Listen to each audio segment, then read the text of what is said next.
আমরা শেষ ভিডিওতে দেখেছিলাম যে আমাদের যদি একটা অর্থোনর্মাল বেসিস থাকে, আমি এটা আসলে একটা ছোট হাতের কিছু বের করো যদি এটা লেখার জন্য, যাই হোক, আমার যদি একটা অর্থোনর্মাল বেসিস থাকে এবং সেই ক্ষেত্রে আমি যদি আমার যে কোনো একটা সাবস্পেস ভি এর জন্য কোনো ভেক্টর এক্স এর লম্ব অভিক্ষেপ বের করতে চাই সেই ভি এর উপর, অর্থাৎ প্রজেকশন এক্স অন ভি, তখন আমাদের রূপান্তর ম্যাট্রিক্সটি সংক্ষিপ্ত হয়ে যায় এ গুণ এ ট্রান্সপোজে, অর্থাৎ ট্রান্সফরমেশন ম্যাট্রিক্সটি হয়ে যায় এ গুণ এ ট্রান্সপোজ গুণ ভেক্টর এক্স, যেখানে এ সমান হবে, মোটামুটি বাধ্যতামূলকভাবেই বলা যায়, এ হবে সেই ম্যাট্রিক্সটি যার কলাম ভেক্টরগুলো হচ্ছে আমাদের বেসিস ভেক্টরগুলো, অর্থাৎ ভি1 ভি2 এভাবে করে ভিকে পর্যন্ত, যেগুলো হচ্ছে আমাদের বেসিস ভেক্টর। আচ্ছা, অর্থোনর্মাল বেসিস ভেক্টর আমি এটাকে এইভাবে লিখি, অর্থোনর্মাল বেসিস ভেক্টর ভি এর জন্য। এবং গত ভিডিওতে আমরা কিছু ভিন্ন ভিন্ন কারণ বলেছিলাম যে কেন আমরা অর্থোনর্মাল বেসিস পছন্দ করি। এখন চলো কিছু বাস্তবমুখী উদাহরণ দেখি।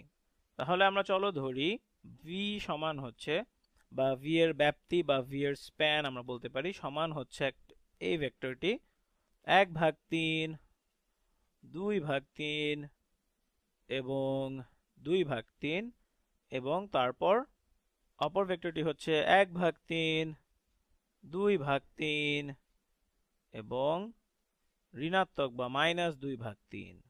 আমরা ইতিমধ্যে দেখে ফেলেছি যে এরা রৈখিকভাবে স্বাধীন বা লিনিয়ারলি ইন্ডিপেন্ডেন্ট এবং এদের দৈর্ঘ্য হচ্ছে 1 এবং এরা একে অপরের উপর লম্ব।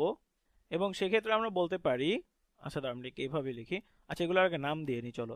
এটাকে আমরা বলবো ভি1 এবং এই ভেক্টরটাকে আমরা বলবো ভি2।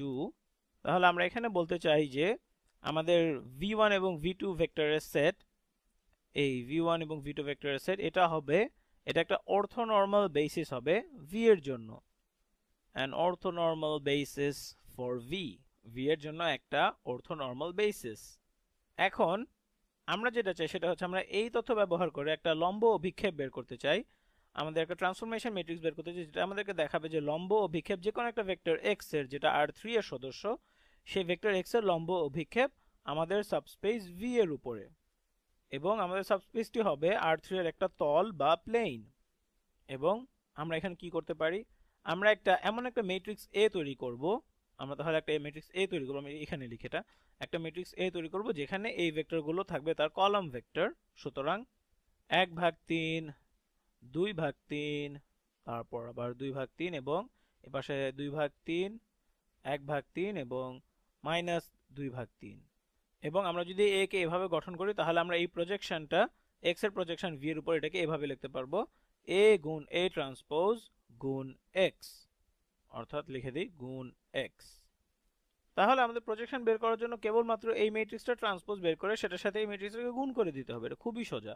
তাহলে আমরা সেটাকে কপি করে নিই এখানে, তাহলে আমি জিনিসটাকে ধরে কপি করে নেই, কপি করলাম এবং এইখানে পেস্ট করে দেই। তাহলে এটা তাহলে হলো এ, এবং আমাদেরকে এর সাথে গুণ করতে হবে এই ম্যাট্রিক্সেরই ট্রান্সপোজ। তাহলে আমি লিখে ফেলি এ ট্রান্সপোজ সমান হচ্ছে 1/3, 2/3, তারপর 2/3, নিচে 1/3, তারপরে 2/3 এবং নিচে -2/3।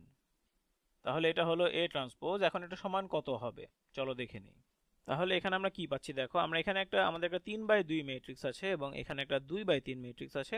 সুতরাং আমরা গুণ করলে পাবো একটা 3/3 ম্যাট্রিক্স, তাই না? 3/3 ম্যাট্রিক্স। এবং এটা বেশ যুক্তিসঙ্গত, কারণ আমাদের এই প্রজেকশন যেটা আছে এটা হচ্ছে R3 থেকে R3 তে, তাই না?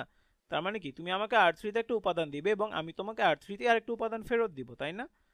তার মানে এই প্রজেকশন যেটা হচ্ছে x থেকে v এর উপর একটা প্রজেকশন, এবং এটা হবে R3 তে। চলো তাহলে দেখে নিই গুণফলটা কি হয়। তাহলে আমরা গুণ করলে পাবো একটা 3/3 ম্যাট্রিক্স, একটু বড় করে জায়গা করে নেই, 3/3 ম্যাট্রিক্স।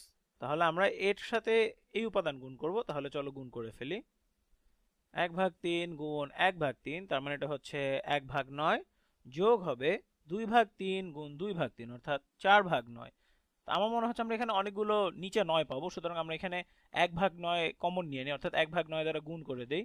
তাহলে এটা ছিল 1/9 যোগ 4/9, সুতরাং 5/9। সুতরাং আমি এখানে 9 যেহেতু বাইরে, শুধু 5 লিখবো এখানে। এবং পরে আমরা 1/9 দিয়ে পুরোটাকে গুণ করে দেব। তাহলে এখানে ছিল এইটা এবং এটাকে ডট গুণ করলাম আমরা, তারপরে এটা এবং এটা, এখানে আমরা পাচ্ছি 2/9 যোগ 2/9, সুতরাং 4/9, অর্থাৎ আমি এখানে শুধু 4 লিখব, শুধু 4। তারপরে করব এই শেষ দুটি, এখানে আমরা পাচ্ছি 2/9 যোগ -4/9, অর্থাৎ এটা মানে হচ্ছে -2। তারপর এখানে আমরা নিচে নেমে আসবো, দ্বিতীয় সারির সাথে এখন গুণ করব। এখানে আমরা পাচ্ছি 2/9 এবং যোগ 2/9, তার মানে 2/9 যোগ 2/9 অর্থাৎ 4/9, সুতরাং এখানে আমরা শুধু 4 লিখলাম। তারপরে চলো দেখি আমরা কি পাচ্ছি। আমরা এখানে পাচ্ছি 1/9 এবং এখানে পাচ্ছি 2/9 অর্থাৎ 3/9। আচ্ছা না, তো আমি একটু দেখে নিই এটা ঠিক আছে কিনা।